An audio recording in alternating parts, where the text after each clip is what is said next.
Cinematographer Kyle Schwartz spent his summer filming his friend Thatcher Unsworth experiment with making and surfing on unconventional wooden boards. As a follow-up to Kyle's short documentary film, San Diego writer and lifelong surfer Troy Johnson sat down to chat with Thatcher and dig a little deeper into his background and approach to craft and design. All right, Thatch, let's talk. I want to ask you, in watching that film, tell me about Leucadia, where you grew up, and how important is place, man? I mean, I know Leucadia to be kind of a magical, mystical, farmy beach town that we've all romanticized for a long time, and I want to know if you have a sense of why that is, why that place is kind of has that allure.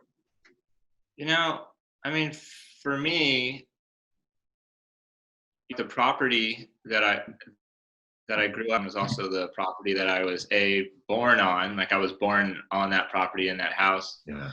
And B, like, my dad bought that lot in the 70s as a dirt lot and built that house there.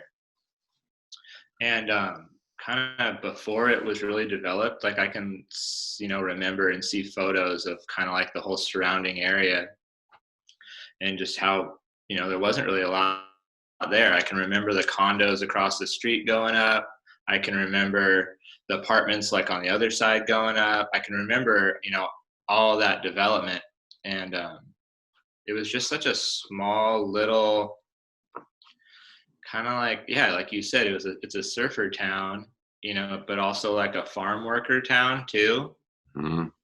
And I mean, we had goats and chickens and ducks and all that stuff on that street the longest time before it was incorporated. And I think it was just kind of like a special place for me. And especially that at Beacons, it was like a 4-block radius where there was everything you could ever want. Like, as a kid, there's like a bike shop, there was Karina's, there was like a 7-Eleven, there was the longboard grotto, or before it was this surf and ski. And so all these little like things were just tucked into this little zone. And it was kind of like I didn't really have to look too far past all that for my life for a long time, and so like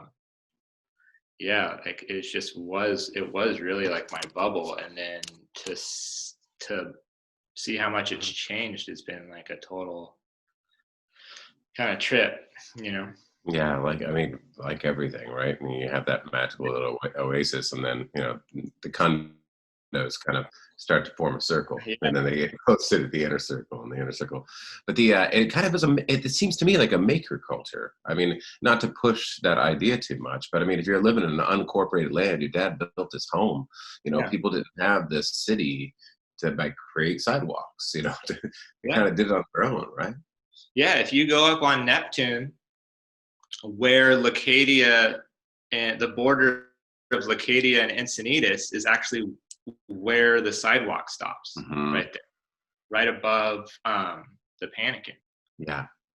So it's like, it was kind of like this little beach country area, and it's like a lot of trailer parks, which was cool. It was really affordable for people to live by the beach in the trailer parks. Like, the trailer parks were full of surfers and full of carpenters and tradesmen and people who would just get up and go hang drywall or swing a hammer and then come home and surf. And it was cool. Like, I mean, I think like my dad, like he had a lot of like-minded people around him.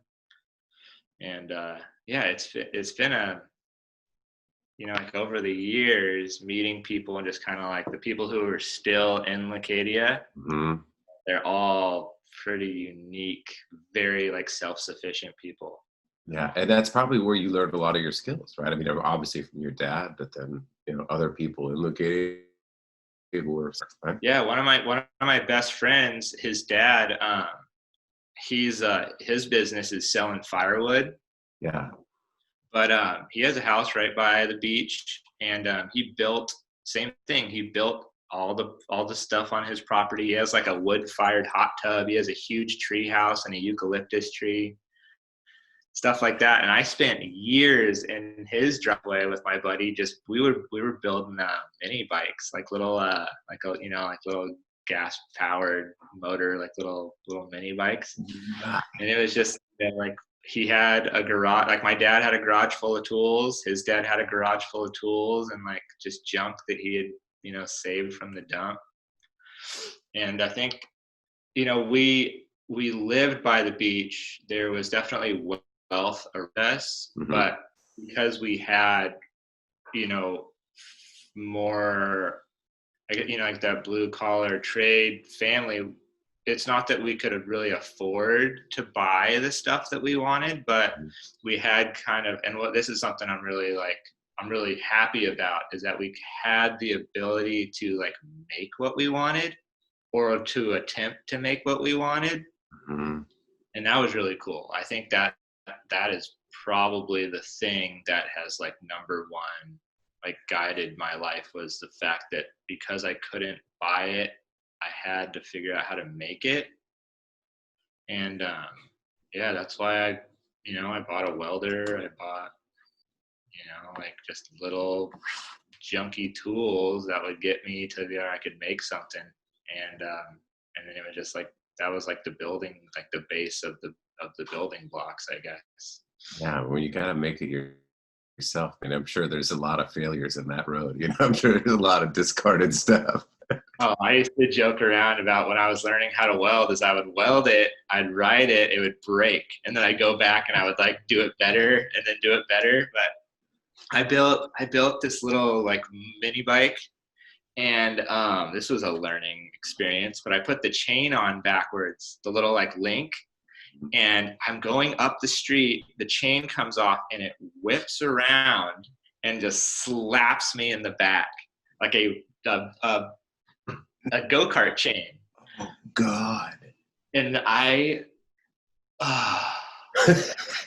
it hurts so bad. And I remember having this welt on my back. But yeah, trial and error. And I think the confidence that, a lot of people don't have the confidence to do the trial and error. Yeah. And I think that the confidence came from, like my parents. My mom is also a total creative person. My mom's a glass blower. I blow glass now too, but my mom's a glass blower, ceramicist, kind of like gardener, artist also. And she's totally willing to, same thing, like just go try something. Yeah. And that, and also the school I went to had a lot of they had a lot of like welding programs and shop class and auto and all that stuff. And I had I still do actually have a Volkswagen Bug, the easiest car to work on ever. Yeah. So you kind of like, it breaks down, you fix it yourself. And do you think, by now, do you think we need those? That probably informed a lot of what, or taught you, gave you access to tools that you couldn't afford as a kid, or a lot of us couldn't afford, because, a school could afford to, use state money to buy them for kids. We don't really have that as much anymore. Or do we even need it because you got, the internet and YouTube and things like that? Yeah, I think it's more access to tools and access to space. Because for me, like making the surfboards, the big thing was the amount of dust I had to make it. Like when you're sanding, and if you're using fiberglass and epoxy, the dust is, like the unsaid, like little dirty secret of the surfboard industry is how toxic it is. Yeah. And so if you can't contain that, then you're just like blasting it out into your environment. Right. So, and the same thing goes with, a lot of other industries, is that if you don't have the right tools and you don't have the right space to do it, you're not going to be able to do it right. And I think just having access to a welder, to have access to a chop saw, to have access, and then to have access to someone who's going to like keep you from chopping your finger off or getting your hair caught in something. This is important. Like those YouTube videos, you can really get down the wrong road. That's so true. That is so true. Yeah, I would definitely have a couple fewer limbs if I tried to just YouTube it myself into building a mini bike or a surfboard. Yeah. Yeah, you know, it's nice to have someone going, whoa, whoa, whoa, what are you doing? All right, well, let's get into surfing because I want to kind of tell you the story of the boards that you're making, which are beautiful. Tell me about that first time you surfed. I mean, I grew up surfing. I know that it's so weird to talk about because there is some kind of like spirituality to it. There is some sort of magic to it. And I've played so many sports in my life for tribe, and none of them have given me that like weirdly connected, just immersion, and that kind of does mimic spirituality or meditation or whatever it is. Tell me about your first experience surfing and how it felt for you, and maybe if you can kind of explore that and it's like figure out why. Yeah, so I have, the very first thing, I was born at night, and the first thing the next morning, they took me to the beach that morning, took me to Beacons. And I didn't really, and the funny thing is I was down at that beach all the time as a kid. My mom would let me go to the beach by myself when I was like 8. And I was just down there playing around on a boogie board. And I remember thinking, I thought the farther out you went, the bigger the waves. Like I didn't, I remember like, oh, the inside, it's the small waves, and further out they get bigger. And,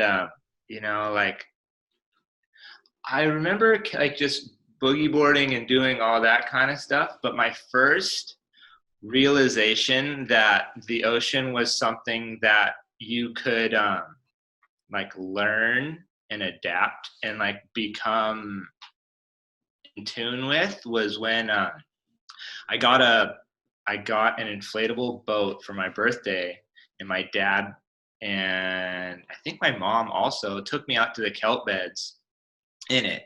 And as we're paddling out, there's a wave like stacking up in front of us, and I'm freaking out because I think it's going to break. And my dad says it's not going to break. And I'm like, how do you know? And he's like, you will. Someday you'll know it's not going to break. And we went right over the wave because everything was fine. And that was like the first like moment where I realized that, okay, this could be learned. And Your dad knew it. Looking at it. Yeah, my dad knew it. And then I actually started wanting to stand up on a surfboard when I was like pretty old. I was 12. And I think like we were saying how, when you're by something so much, you get kind of jaded to it. Mm-hmm. Like I'm just in the water, and I didn't really like, I'm part of the ocean and being in it, but I didn't really like have the drive to like, I'm going to surf until I was 12. And I remember seeing pictures of barrels, like people being barreled, and I wanted that. Like I wanted Mm-hmm. it. And it's a cave full of moving water. I mean,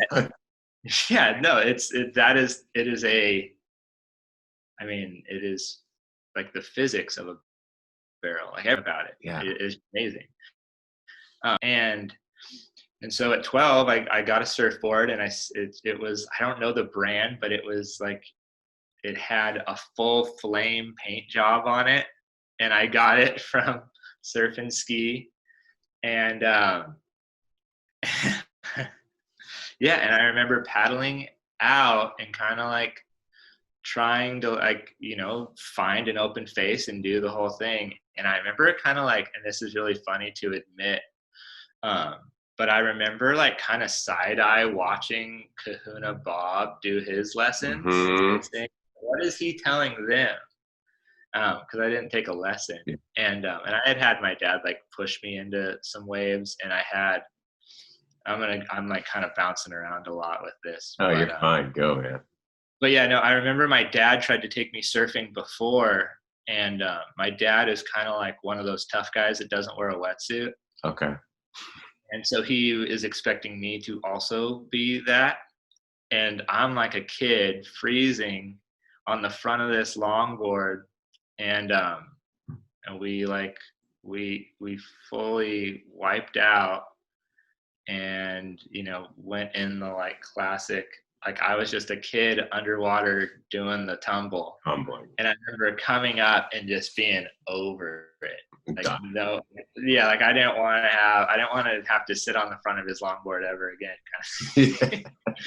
Kind of. And it wasn't until, so until I was like 12 and I was like I was like, all right, I want to do this for me. I don't want like to be like on the front of anybody's board. I want to be out there by myself learning how to do it. And I paddled out, and it was just same thing, trial and error. And I watched a lot. Like I would just look at all the older dudes, and there was this man, his name's Chuck, and he was one of the like kind of one of like, I guess the top dogs, I guess at Beacons. You know those guys when you see them out in the water. Yeah, like they live there. He's a retired firefighter, and he's still around. I still see him. But I watched him a lot. I actually learned how to do cutbacks from him, because when I was young, I thought from looking at magazines that to do a cut, you jammed your nose in the water and then the tail came out. Like Martin Potter, because I'm looking at Martin Potter photos in this magazine, and it's like the full vertical layback. And then I'm watching Chuck, and I'm like, oh, he's just like cranking around. It's like watching somebody climb North Face, and you're just like, oh, you just run up the hill. I mean, you just basically run. That's fine, you know? Yeah. Yeah. Exactly. What about that first time? Like I remember that first wave. I mean, when was that first time you felt like that real like stoke, that magic, you know, that kind of, you know, like that kind of like, oh wow, this is it. This is what I was destined for. Yeah, I still remember the feeling where the energy of the wave takes over, and all of a sudden you're held by it, and it's pulling you downhill, and it's on. Like it's like all of a sudden you're caught up in the momentum. And that is, you know, the magic of all of that is, you know, like if you really want to, like, it's like the radiation from the sun, you know, like the waves come through and like make wind, and then all those waves stack up on each other, and just like how long that energy has been traveling just for us to kind of like thousands of miles, few dying moments, and we get to like enjoy it. And then I remember the first time I got barreled. I remember the first time like it threw over my head, and I remember what it looked like. And I remember I literally got out of the water at that afterwards and like ran home and like had to like tell everybody about it. I was so happy. Every single person you ever met in your life, you have to tell about that one. I still tell people about that one, and they roll their eyes at me, but I still have to tell them. Oh yeah. Gary Hannell. Yeah, Gary Hannell. I remember telling him, and him being just fully nonplussed. It's like, yeah, cool kid. And then, you know, and then you go through that point, I guess, and this is where we're kind of getting to the board that you kind of, you know, stumbled on through your making things, you know, is that you get that point where it dies down, you know, it feels like that's so magic, and it'll always be somewhat magic, you know, but you know, you get inured to it. You get a little bit numb to that magic because you do it every single day. And was that kind of like how you felt, you know, as you kept on surfing over the years? Totally. So, you know, my generation, I guess, like the age that I was, is we were all growing up in like that Kelly Slater momentum generation, you know, like where it's Kalani Robb doing the first 360 air. It's Kelly Slater and Rob Machado competing at the Pipe Masters, and it was getting really, really, I mean, the performance was climbing really fast, and it was really, really corporate, and those are your role models, right? So you're looking up to these guys just doing stuff that you're never really going to do. Yeah. And when that's like who you're comparing yourself to and the boards that you're riding, you know, this is like the low volume flip nose thruster. Yeah. And, you know, I had a friend, I think out of almost every one of my friends, I only had one friend who kind of like resisted all that. Mm-hmm. And I really looked up to him as my friend Chris. And he rode eggs. He like did, and the rest of us were just out there like trying to do airs. And it was really cool that he did that. But yeah, so just trying to hold yourself to that level instead of just having fun. Mm-hmm. Being in the ocean is what ultimately I think like made me become jaded to it, is the competition, and it became more of like a monetary thing. And it became a training thing almost, you know, like you're training yourself to do these high performance tricks on these waves when Water jock stuff.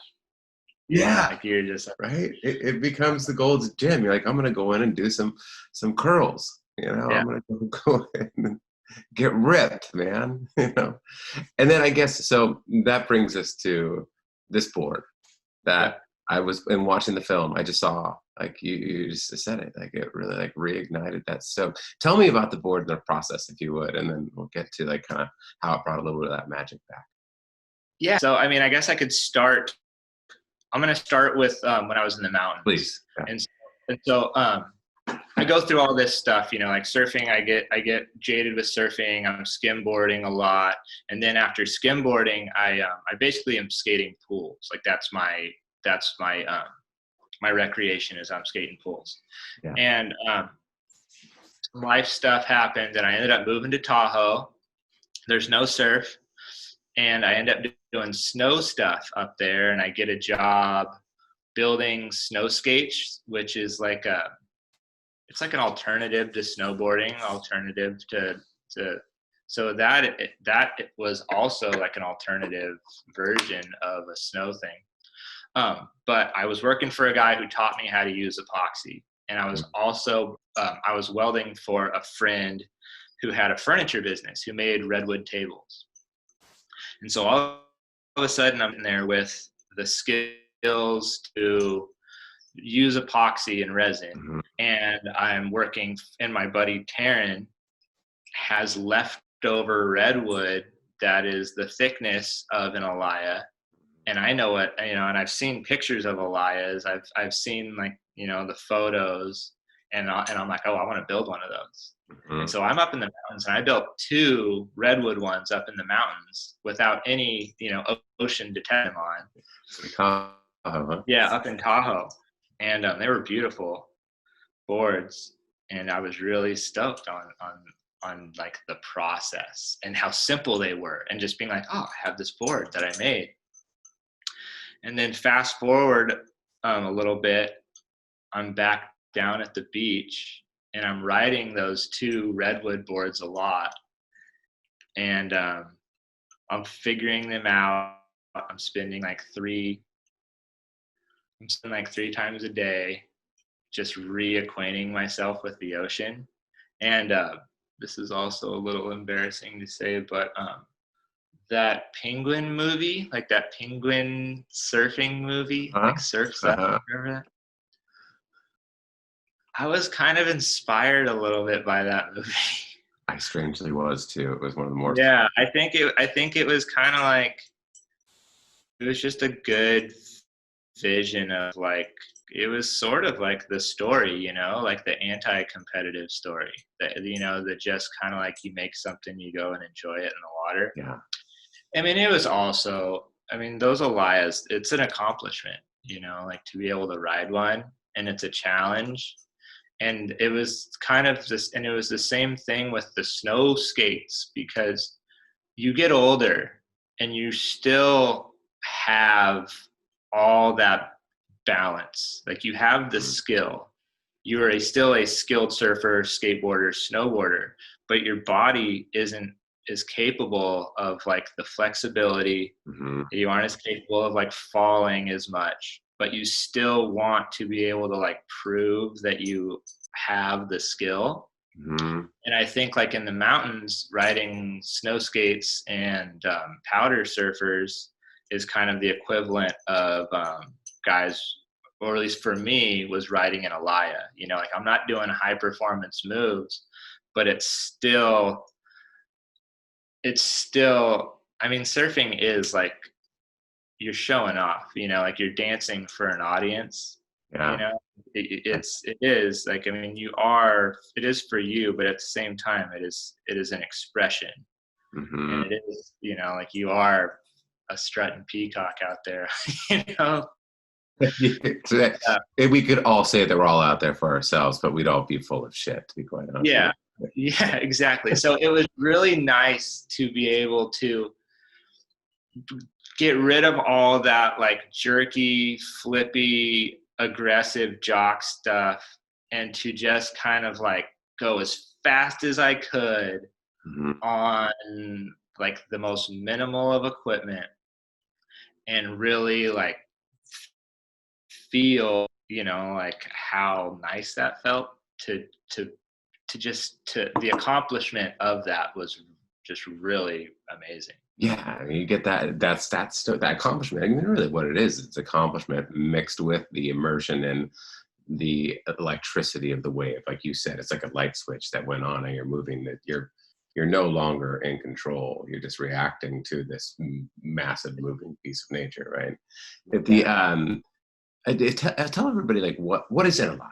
I mean, we know surfboards through the last like at least like 30, 40 years. You get a foam core, you know, you put fiberglass over it, you shape it up, and you make it, you know, fiberglass over it, you resin it, and then you put some plastic fins on there, polymer fins, or, you know, whatever they are.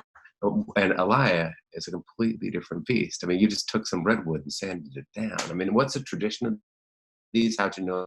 So traditionally, I knew about it. There was a resurgence in those boards. A couple of brothers, John and Tom Wegener, had kind of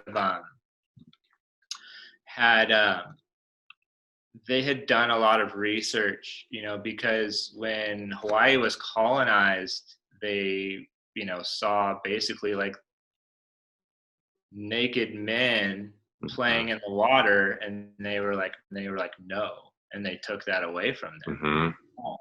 And so it was, you know, so that was kind of lost. But Tom and John brought it back. They did the research, and they started like making these things and putting them into the hands of you know, higher tier surfers to be messed with. And so I had known about that. And then also there, you know, Papua New Guinea people to this day still can surf anything. They've been surfing forever. And there were a few photos of some men over there riding basically chunks of plywood. Mm-hmm. And the kids were riding a piece of plywood. And it was just the simplicity of it all. And I was from skimboarding, I had already, in the early 2000s, we used to paddle our skimboards into waves and stand up on them. There's a whole bunch of stuff. There was a professional bodyboarder, I can't remember his name, but he used to surf pipeline standing up on a bodyboard. Mm-hmm. I remember those photos that he was I remember like always being like really intrigued by that. Mm-hmm. When I was younger. There's a lot of things that went along with that, but I guess, so all of that stuff, but the real thing that got me was I went, and so the person I was talking about earlier, my friend Chris, who like bucked the whole like flip nose performance surfing thing back in the day. I visited him in Santa Cruz when I was living in the mountains, and his friend Mateo was a shaper who was also like his roommate, but he had a couple of alaias that he had made out of pine, and they showed them to me, and I remember like, whoa, you know, like they both rode those boards on that trip, and I got to like see it go down like at Pleasure Point, I believe it was, we went surfing. So that was it. That's what I saw, and then I was like, all right, it's doable, it's possible, and I want that. Yeah, I want to like mixes two of your arts. I mean, you know, you've been creating stuff out of wood, you've been making stuff, welding stuff, metal and wood and everything else your entire life, you know, and you're a little bit, you know, tired of what surfing's become and like how much it's changed, you know, and this simple piece of wood can bring back that old joy, right? Yes. And I also like the fact that it was so simple that you could do weird things to it. Like if you look at all my boards, they're just these wild outlines. And the reason I made the square door was kind of like the antithesis, like I wanted to make something super simple. It's not because there's one of the Papua New Guinea photos, he's riding a square piece of plywood. And during construction, I had pulled a cabinet door off of, we demoed a kitchen, and I pulled the door off, and I was joking around about, I bet I could ride this. And I did. I caught like 2 or 3 waves on it. And then with the actual door without doing anything. The actual door. I shaved the nose a little bit so that it didn't have like a little catchy like lip. But I paddled out an actual cabinet door, and I caught waves on it. And that was like, and yeah, that was. You're going to eventually be the naked man on a piece of wood again. You have to surf naked one of these days on this piece of wood. Yeah, I would. It's funny nowadays because I'm doing so much metal stuff again. I want to do a metal and like carbon fiber alaia, like just fully like the most primitive thing ever made out of like high tech materials. I think would be really cool. And that thing's been like floating around in the head for a while. It's just super high, and it's high. Absolutely. Blade Runner meets those first guys in Hawaii naked on a stick, Yes, exactly. And there was a few other things. There was I have this book. It's called like 4 Weeks in the Sandwich Islands or something like that. But this woman writes about, the natives were going to put on a surfing display. And she talks about how they're riding boards that look like coffin lids, and how they would go into the water and disappear and then reappear out past the breakers. And then she would talk about how they would catch the wave and then disappear again, which is them getting barreled. And from like all of my surfing those boards and seeing other people surf those boards, you can only imagine like what like the level of performance was back in the day in Hawaii and Papua New Guinea and all that stuff. Like before they basically had it taken from them, they were probably doing some really, really like high level performance maneuvers on those boards because they're capable of doing it. I have totally like been airborne on those things. I've felt like those boards can do things, and the ancient Hawaiians must have just been doing all kinds of really far out stuff on those. And it was just, it's not really documented, but yeah, well, and it's like anything, whether it be in art and cars and making things, it seems like that inspiration a lot of times is going back, is going back to that simplistic core. We go so far away from like what it originally intended to be, which is its own pushing the envelope, right? It's its own, pushing forward, creating 360 airs of it. And then at that point, you're like, okay, we've reached where there's no more oxygen left. Yeah. Now let's go the opposite direction and see if we can make joy out of a plank of wood. What you've said that in the film too. Like, do you prefer simple things? I mean, not that it's easy to do or easy to make, but it seems like the bikes that you made, clean, simple lines. Like the alaia, really clean, simple. Seems like a few moves, and then there. Yeah, I like simple. Yeah. Because simple is very difficult for me, actually. Like I want to overly complicate. I want to just overblow, like it's really easy for me to like go past the tipping point and overdo it. And so the simplicity, I appreciate it. because I know the difficulty in simplicity. Like achieving simplicity is very difficult. The amount of times you had to hold yourself back. Yes. Yeah. Like, okay, it's time to stop. So true. The way I am with writing. Yeah. You know, I've got this great paragraph that it's so inspired by, and I'm like, there it is. That's the heart of the matter. I'm like, but it's not big enough for an article or a book. I'm like, if you put about 4,000 more bullshit words on this, you could. And then you start doing it, and you start adding to it, and you're like, oh, this ruined it. It just ruined it. You know? Yeah. Elaborate. Yeah. That's kind of how my surfboard building is now. You know, now I you know, those early boards, I didn't have the skill to do all the crazy stuff to a surfboard. I didn't even know how to set fin boxes or any of that type of stuff. Yeah. And so I knew how to make snowboards and snow skates, which is just a flat flexy thing. And that's what alaia is, a flat flexy thing. And so now I have all this knowledge and all this like skill in traditional board building, and I'm making these like elaborate, crazy, funky surfboards. But I've those have almost just been like, I just want to show that I know how to do that stuff, like, and that I can achieve that level. But the alaias and the simple stuff is really like the fastest. I mean, there's so many aspects to those that I love everything about them. You know, they're fast. I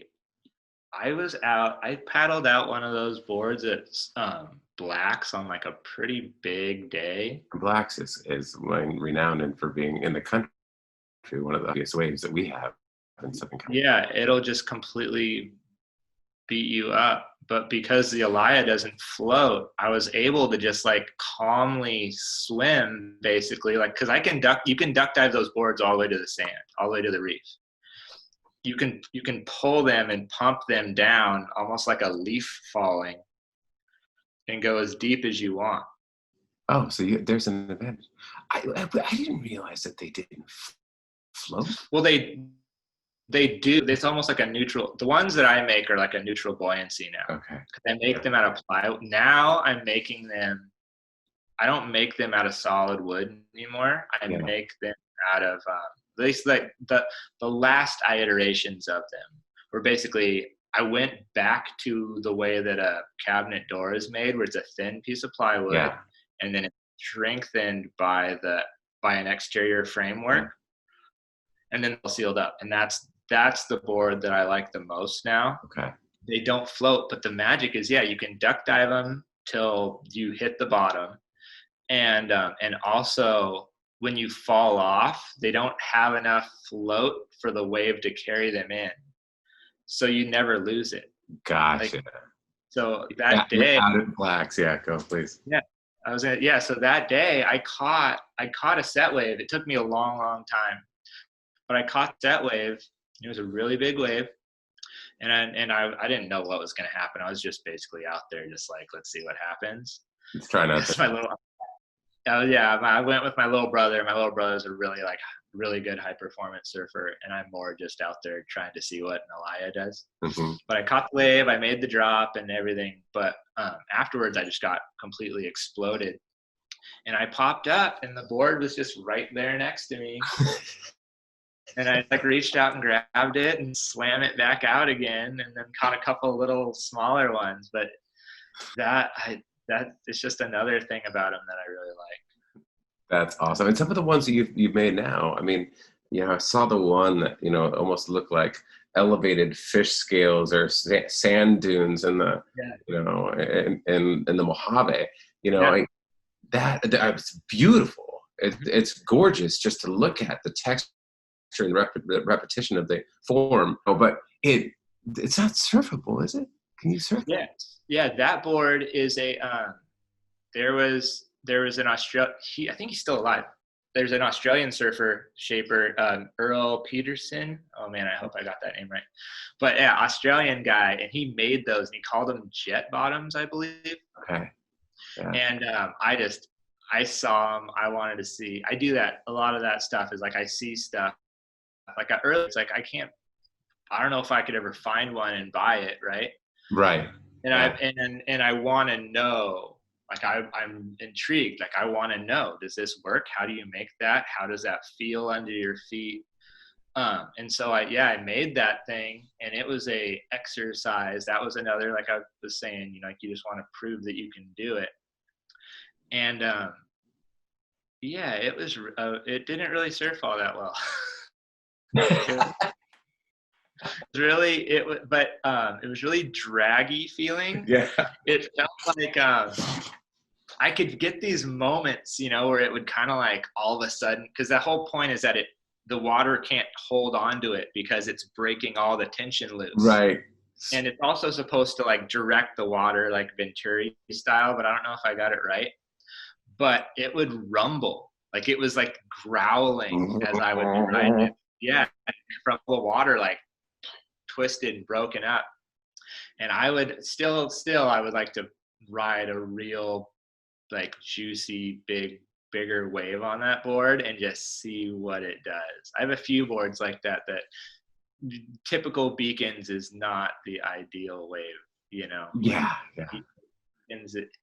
Beacons has a lot of personalities, but most of them aren't high performant, you know.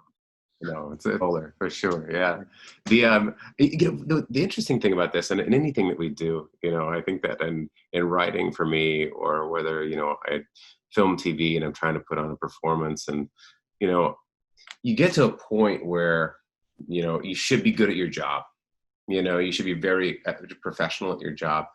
And then, but some of the best moments for me come is when I'm humble again, you know. I'm like, you know what? I don't know where I'm at. Put myself in an uncomfortable situation. You know, I'm kind of lost. You know, and I have to feel my way through it again. And that's, for me, has always been like some of the most fulfilling work, fulfilling writing, fulfilling performance, whatever it is. It's kind of where you're at with those things, because you learned how to surf pretty well. You could be like one of those. I've seen you surf. I mean, you definitely know what you're doing. Yeah. You could have stayed on those foamy boards and, you know, been a peacock and been like, hey, everybody, like I know how to do this dance. You know, but you really now are throwing back into what we call a kook. You know, you have to relearn. You're falling. You know, these new shapes, right? You know, and there has to be, I don't know. There's got to be some kind of like joy of like, you know, being able to embrace that, you know, and kind of let go of all that ego, right? Yeah, definitely. Especially being in the water and, you know, basically being up to my chin, like where people think I'm swimming because there's, you know, the board that I'm on doesn't float. And so, yeah, like getting waves, because, you know, like, yeah, I was on a bigger, floatier board, I would be able to go out and get all the waves I wanted, basically, you know. And so to be sitting there and have to, like, get lucky and just really, like, be, like, playing the chess game of, like, where is everyone? When am I going to get this? You know, like, paying. I used to laugh about there's one paddleboarder out at Beacons that I know, and I would always jokingly ask him if any waves were coming, because I couldn't see anything. I'm so low to the water. I'm, like, down here, and he's standing up straight, and I'd be like, is there anything coming? That's awesome. I didn't even think about that. Yeah, I'm like, I always, you know, like, if there's one paddle boarder in the water, that's cool. But when there's like a bunch of them, then it starts getting out of hand. Yeah, I used to like talking to him I used to joke around about that stuff. Now you've got the place out in Vista, you got that farm, you have space now, right? You got kind of, it sounds like the spot before your dad built his house, because he had that dirt lot. You've kind of got your own out in Vista, right? Yeah, it's you know, it's my mom's place. Okay. Which means that I have like the ability to do stuff out here. You know, like I'm really big. I like having like work sheds, you know, like I like those little zones that you can have. Yeah. And I was able to build one out here. I have a really a 10 by 12 shed, plot down with like a real electrical, run to it. Like I have 220 to run my big TIG welder out there. And it's so nice. Like I'm able to just go out there and I'm in the middle of an orchard, and so to be able to just, I mean, that's what I was saying with the shop class and stuff. You just need space to do it. And a lot of people don't have the luxury of having a place to make a mess and to, like build something and stop halfway through and walk away and come back and still have it be that way. Like there's so much, it's like, oh, if you went to one of those like maker places, it's kind of, it's not yours. Like you don't have as much of an ability to kind of start and stop at your whim. Whereas if it was like in your garage or something, you would be able to do that. And that was also with those boards. I was able to just walk out there, mess around, and find out how something worked really quick because I was able to go do it when I thought of it. It wasn't as much of like a planning. It was kind of like, oh, let's just go with the flow and see what happens. Like when that spark hits, you're able to go do it. Yeah, I didn't think about that in terms of having your own personal space, and you have to move out east. You can't have your own personal space in the middle of Del Mar or La Jolla or something like that. Even Leucadia and Sanitas Oceanside, everybody wants to be there now. But if you have your own space, you can leave that project halfway done in the exact same spot, so you can get back to that exact same moment in time. Yeah. You don't have to clean up your materials. You don't have to like recreate it to the spot. And like, okay, now we can start again. Yeah. Yeah, I actually, I like to, the Pacific View, the old Pacific View school right there, basically a big condemned like lot now. I think that would be a great spot for them to just like set up a bunch of little workshops, just rent out like little garage spaces to people to just go for it. I think that'd be really cool. So what's next? What are you gonna do next, man? I mean, are you gonna continue your making surfboards out of everything, out of carbon and steel? Carbon and steel sounds like it's very dangerous and not really legal at all. Or I don't know what it is, but it sounds like a knife floating through the water for me. But I like it. It's kind of crazy. But surfboards, and then what are you gonna do out there in Vista, man? So I just, a lot of my art has been functional art. I I'm an artist. I haven't done much painting and I haven't done a lot of that, but really like what I do and what I think that I am always drawn to is kind of these functional sculptures that kind of express, like I was saying, that like it's dangerous, and it's a little sketchy, but it kind of, it's, I wish I could,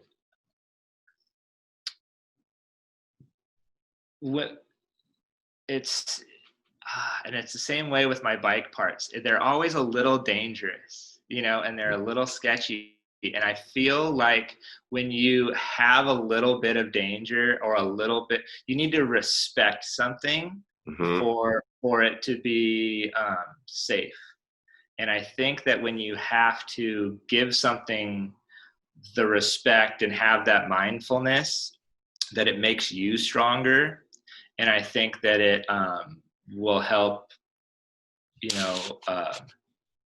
just helps keep you aware and helps and I think that is a lot of what my art is, and like the functional stuff. Like I like stuff that A, looks cool, but B, like kind of makes you kind of look at it like a little wary for a second, but it's totally safe as long as you treat it with respect. You're talking about you've made metal surfboard fins, which in the surfing world, fins are usually what cut us, what hurt. I had one go directly through my wetsuit, and that was a plastic one, or that was a resin one, or whatever it was. You know, Yeah. a metal with metal fins, you have to be that much more in tune with that board. You have to respect it. You have to listen to it, to be wary of it. You have to give it treats, whatever you have to do, you know. You have to remember that underneath there is something a little bit, that it's you want it because it works better, but it will also bite you if you don't. Yeah, exactly. It's like, instead of bumper bowling, you want to take off, you know, and put in the gutters of the bowling alley like family heirlooms. You know what I mean? Now Yeah. you've got to pay attention and bowl it right down the middle, you know? Yeah. And yeah, and I really have enjoyed living out here. You know, I have, you know, I was able to, you know, my girlfriend and I were able to move in here without really any furniture, and we built the furniture in the house. Awesome. And, you know, she is also an artist, and she comes from like a big artist family, and just kind of like filling our lives with good, like looking and performing stuff. Mm-hmm. And you know, like just trying to support that mentality of, you know, like surrounding yourself with things that bring you, you know, like just stuff that is, I mean, it's wealth, you know, like when Mm-hmm. something, yeah, it's like, it's funny, like trying to, you know, like what is value, you know, is like, I would really like to just have my life be full of stuff that either I made, or someone that I know made, or someone that I respect made. Right. And I think that, like, going forward, you know, I just started volunteering at this foundry that does bronze casting. Mm-hmm. And so I'll be able to do a lot more bronze casting again. I'm excited to get back into that type of sculptural work. And then I just want to like keep building furniture and kind of like home goods and my surf stuff, you know. Kind of, you want to make everything in your life, or as much as possible. Yeah. Or be able to support, you know, like be able to get it from my friends or other, you know, people, because the story behind an object is kind of like what gives it its magic, you know. Mm-hmm. Because there's tons of mass-produced beautiful stuff that is like totally worth, you know, like what it's, you know, like it's worth having. Yeah. But you know, the story behind something is also, for me, and how, you know, how it enriches your life is really important also. You're building you're building multiple narratives, and throughout your place, the place that you live, you know, throughout the place that you live every day. How you can point to, somebody comes over your house and somebody says, you know, that's beautiful. Oh man, you know, let me tell you about my friend, you know. I honestly, you know, and that's it's kind of like tattoos in that way, right? Or, you know, and not in kind of the way that tattoos maybe more traditionally were, you know. They've become a little bit more like, you know, drunk on a Tuesday, you know, I'm going to get a tattoo. But, you know, traditionally in a lot of cultures, they were genuinely to tell the stories of lives. A tattoo was it was basically an external showing of an experience that you know, like it showed that you made it through something, that you had done something, that you had achieved something. And it was a way of you showing it without having to talk about it, you know. Like, I don't talk about it, but I have you know, that's what those 3 triangles mean or something, you know. Yeah. God, well, I wish I maybe paid more attention in welding shop, and paid a little more attention when they gave me the sander in wood shop, because then I would make my own stuff. Instead, I think I'm going to have to buy it from you. Well, you can do anything else, man? Anything else that we haven't talked about that you want to talk about? I mean, I guess basically, I think that all people, you know, find fulfillment from creating, or, you know, appreciating, you know, like a good creation. And, you know, like it's just all about what, you know, like fulfills you. And I think like right now in the world, and always in the world, self-esteem self-esteem and like self-worth is really important to like people's mental health. It's just self-esteem and your self-worth. And I think that the act of creating is a really important, you know, like tool for all of that. And it's, I mean, it's been so good for me to be able to just make stuff and just fill my life with meaningful, you know, like sometimes labor intensive work. And it's I think that it's, without being too simple about it, I think that it's one of the really important aspects of life that needs to be like valued. I totally agree, just on the level. I mean, I know that part of my job as a writer and as somebody who's on TV, I depend on people following like what I do to read my stuff, to watch it on TV, you know, in order to keep that employment and feed my daughter, you know, and so I have to do social media, you know, so there's a lot of like consumption, so much consumption. And when I get out of balance, when I get out of whack with, instead of losing why people would have taken an interest in my work in the first place, because I spent large chunks of time creating stuff, you know, I start to feel more dead. I start to feel depressed. I start to feel angsty if I'm consuming. I'm just taking it in. And there's you can consume as much as you want in this world, you know, and, you know, those long stretches of creativity when I actually put everything down and I lock into that sentence, kind of like you locking into a, you know, a piece of wood, you know, a piece of carbon, whatever it is, and just like playing with hours, you know, if I'm playing with those sentences for hours, I feel self-esteem. Like you said, I feel that creation, you know? Yeah, totally. That is definitely, I mean, for, you know, like cooking, right? Like cooking, just the very act of like, you're not only are you creating, but that creation will nourish you. Yeah. And like give your body energy to continue on. And you get a smile from your, you know, person, your daughter, your wife, your friend, whatever it is, you know, you're like, all right, good. Yeah. Right. Exactly. All right, man. Well, it's been a pleasure. I love talking to you. I love your stuff. I like everything about the way that you express it too. And, you know, and, talking to you, and thanks a lot. I mean, good questions. Of course, man.